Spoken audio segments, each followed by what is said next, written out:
தமிழக வெற்றிக் கழகம் சார்பில் துரிஞ்சாபுரம் கிழக்கு ஒன்றியத்தில் கட்சி கொடியேற்றி பொதுமக்களுக்கு இனிப்புகள் மற்றும் அன்னதானம் வழங்கப்பட்டது.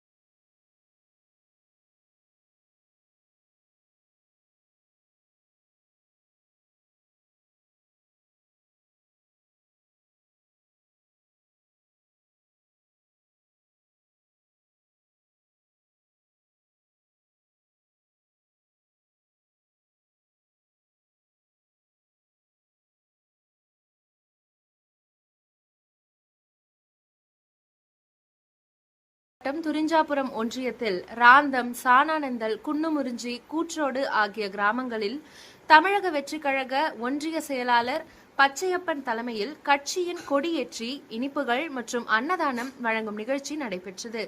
இதில் திருவண்ணாமலை மேற்கு மாவட்ட செயலாளர் கதிரவன் கலந்து கொண்டு தமிழக வெற்றிக் கழக கட்சியின் கொடியை ஏற்றி பொதுமக்களுக்கு இனிப்புகள் மற்றும் அன்னதானம் வழங்கினார்.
வர்த்தக அணி செயலாளர் விஜய், ஒன்றிய மகளிர் அணி செயலாளர் லட்சுமி, ஒன்றிய இளைஞர் அணி செயலாளர் சதீஷ்குமார், பிரபாகரன், அரவிந்த் உட்பட மாவட்ட, ஒன்றிய, நகர பொறுப்பாளர்கள், தொண்டர்கள் என ஏராளமானோர் கலந்து கொண்டனர்.